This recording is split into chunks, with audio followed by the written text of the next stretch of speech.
Some children learn the world through warmth, a hand that stays, a face that softens, a voice that says, without saying, "You are safe here." And some children learn it differently. They learn that love can be absent even in a full house, that attention can arrive without tenderness, that being fed, clothed, or spoken to is not always the same as being emotionally held. So they begin to translate silence. They study moods. They shrink their needs into shapes that cause less trouble. Years pass. The child disappears on the outside. An adult stands in their place, functional, thoughtful, capable perhaps. But somewhere beneath that composure lives an old question that never found an answer. If love did not come when it should have, what did that make of a person? There is a particular kind of loneliness that begins before language. It does not announce itself loudly. It does not always look like tragedy. Sometimes it looks like a child sitting very still, learning not to ask for too much. When love is missing in early life, the child rarely has the words to say. Something essential is absent. A child does not stand outside the family and analyze emotional neglect. A child simply adapts. If affection is unpredictable, they become alert. If tenderness is withheld, they become useful. If their sadness is ignored, they become quiet enough to disappear inside it. This is how the first change begins, not in thought, but in feeling, in the body, in the nervous system. The unloved child often becomes a watcher. They read footsteps, they study tones, they learn the weather of other people's faces, they can sense tension before it speaks. They know when a room has shifted, when affection is unavailable, when danger is subtle, but near. And because children naturally believe the world revolves around them, they often arrive at the same hidden conclusion. If love is missing, it must be because something is wrong with me. That belief may never be spoken out loud. It settles more quietly than that. It becomes posture. It becomes hesitation. It becomes the habit of editing every feeling before it reaches the surface. Some children become exceptionally good. Some become invisible. Some become difficult because pain that cannot be soothed will eventually try to be seen. But beneath all these different versions is the same wound. A child reaching outward and finding little or nothing warm enough to rest in. What changes a person is not only the pain itself, it is the meaning they must make from it while still small and dependent. When love is absent, the child cannot leave. They cannot reinterpret reality in a mature way. They can only fold themselves around the absence and try to survive inside it.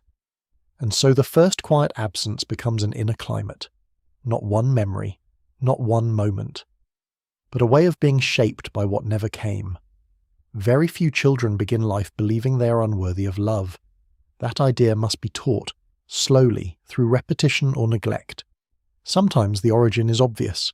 A parent is cold, rejecting, violent, absent. The deprivation has edges a child can almost touch. But sometimes it is harder to see. The parent provides meals, reminders, routines. They may even say the right things at the right times, yet emotionally they are somewhere far away, or are distracted by their own pain, buried beneath depression, ruled by addiction, fear, resentment, trauma, exhaustion, or the emotional limitations passed down to them from generations before. In these homes, love is not always gone, but it is unreachable, inconsistent, conditional. It comes only when the child is pleasing, successful, quiet, convenient, impressive, or easy to manage. So the child learns a dangerous lesson. Love is not something safely given. Love is something earned. This is where the hunger deepens. A child who is not emotionally held will often become deeply preoccupied with keeping connection alive. They may smile when sad, perform when tired, caretake when frightened. They may become the listener, the peacemaker, the one who understands everyone except themselves. Not because they are mature, but because abandonment feels too close and adaptation feels like survival. In other families, the wound begins with comparison. One sibling is favoured, another is ignored. Love becomes a hierarchy. The child watches warmth being given elsewhere and wonders what invisible test they have failed. And then there are homes shaped by emotional unpredictability.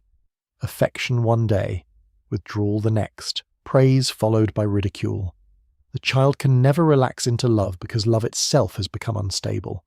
The result is not only sadness, it is confusion, the deepest kind. because the child is attached to the very people who frighten, dismiss, or overlook them. This is why the pain lingers so long. The child is not simply missing love. They are organized around its absence.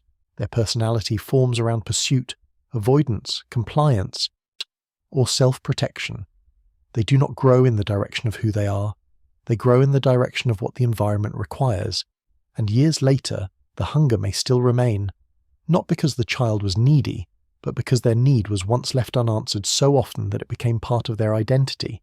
Psychology has many names for what love teaches a child: attachment, co-regulation, emotional attunement, secure bonding. But beneath the language is a simple truth. A child's brain is built in relationship. When caregivers respond consistently with warmth, comfort, and emotional presence, the child's nervous system begins to learn that distress can settle, fear can pass, needs do not destroy connection. The world, though imperfect, is survivable. Over time, this becomes an internal template, what attachment theory calls an internal working model, a quiet map of what to expect from others and from the self. But when love is absent, inconsistent, or conditional, the map changes. The child's brain becomes organized around uncertainty. The stress response activates more often. Cortisol and adrenaline visit too frequently. The body stays prepared for rupture. The amygdala, always scanning for threat, becomes more vigilant. The child may look calm from the outside while carrying an internal state of constant anticipation. This is one reason emotionally neglected children often become adults, who cannot easily relax around closeness. Intimacy does not feel simple. It feels charged. Love is not just love, it is possibility, risk, exposure, a place where old pain may return. Different patterns emerge from this same injury. Some become anxiously attached, hyper-aware of distance, desperate for reassurance, devastated by small shifts in tone. Others become avoidant, self-contained, emotionally guarded, uncomfortable with dependence, drawn to isolation because needing anyone once felt dangerous. And some move between both, longing for closeness and recoiling from it in the same breath. There are also survival responses beyond fight or flight: freeze, fawn, numbness, people-pleasing, overachievement, perfectionism.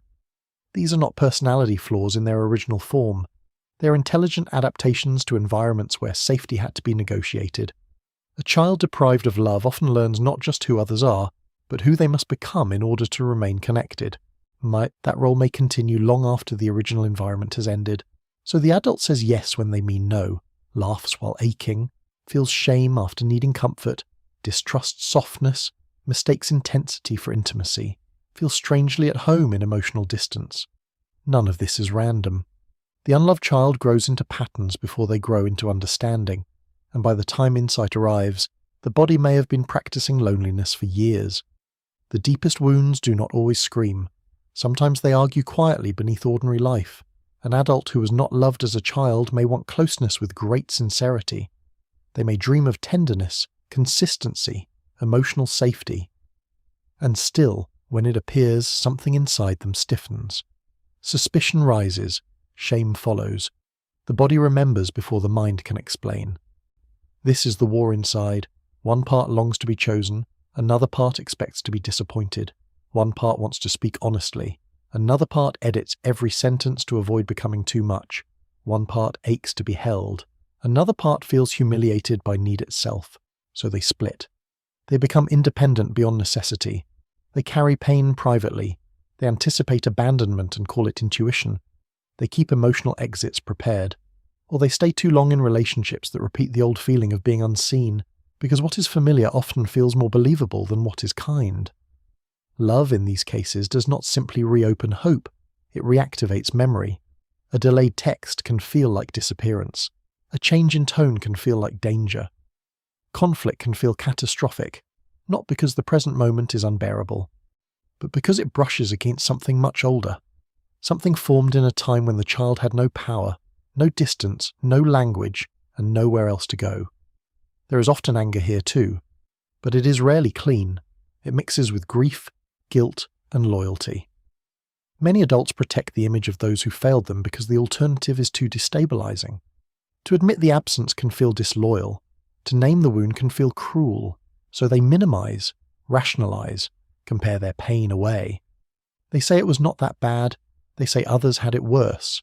They say at least there was food, school, shelter, structure. Yet the nervous system does not measure love by appearances. It measures by safety, by attunement, by whether a child had somewhere soft to land. And when that softness was missing, resistance becomes deeply understandable. Healing threatens the old logic. It asks a person to feel what they once survived by not feeling. It asks them to question identities built from endurance, the strong one, the easy one, the achiever, the caretaker, the one who needs nothing. So the war continues for a long time, not because the person is broken, but because the child inside them still expects love to come with loss. There comes a moment in some lives when the pattern begins to reveal itself. It may happen in therapy, in heartbreak, in burnout, in the silence after another relationship that felt strangely familiar, in the body's exhaustion after years of composure, or in a single sentence heard at the right time. That was neglect. That was emotional abandonment. That was not your fault.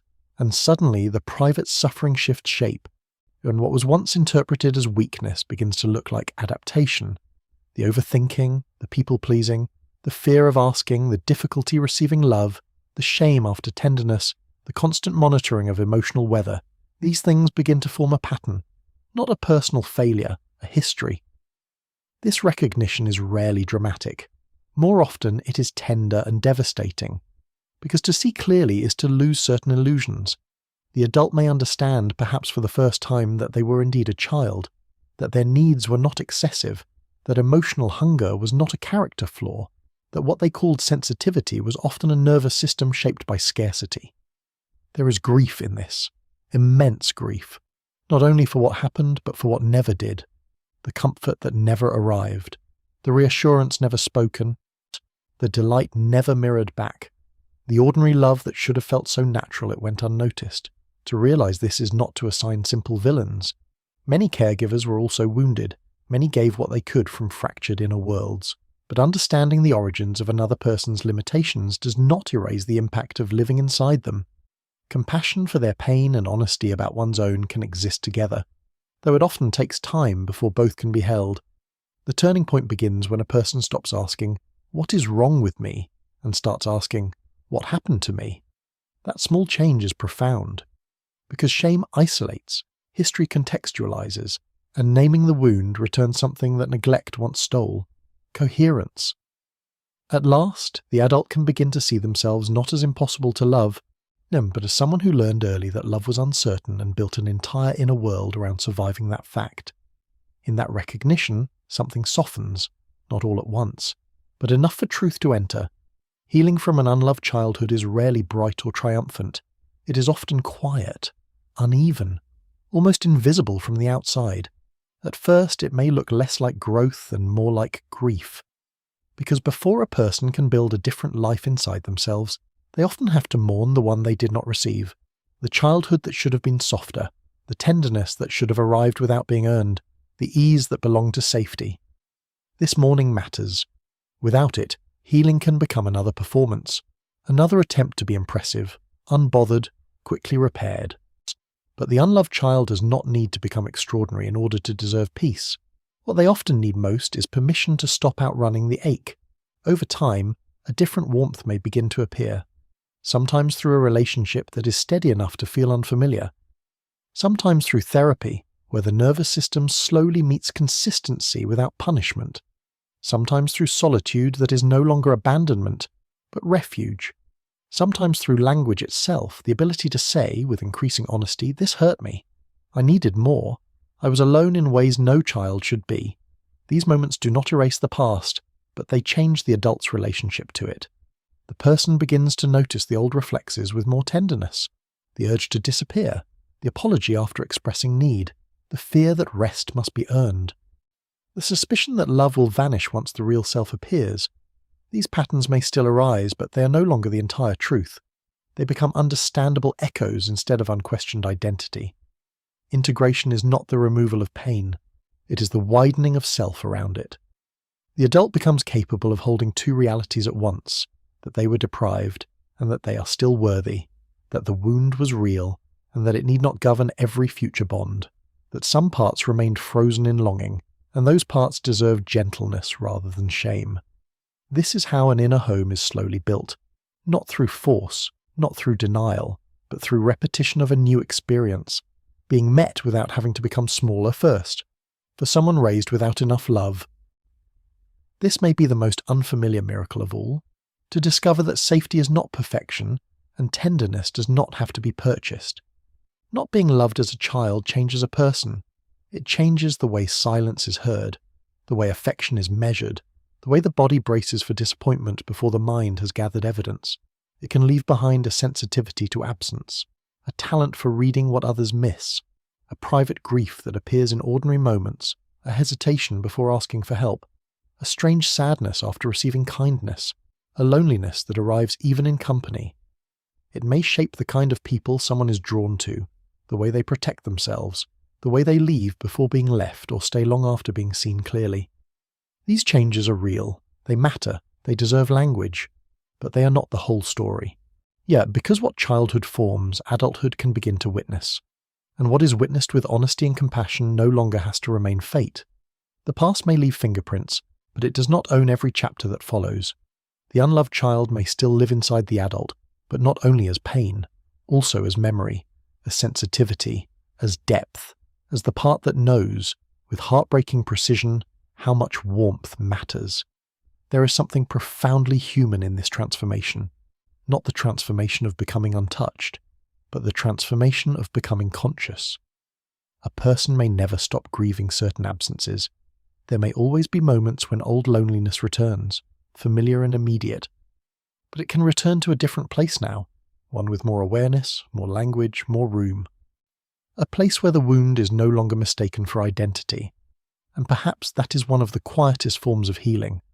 Not forgetting what was missing, not pretending it did not shape the heart, but no longer building an entire life around the expectation of being unloved. In the end, the child who is not fully cherished does not need their history rewritten to become more whole. The ache remains part of the story. But it is no longer the only voice speaking. Somewhere beyond the old hunger, another truth begins to settle, that a person can be changed by the absence of love, and still, over time, become a place where love is finally allowed to stay.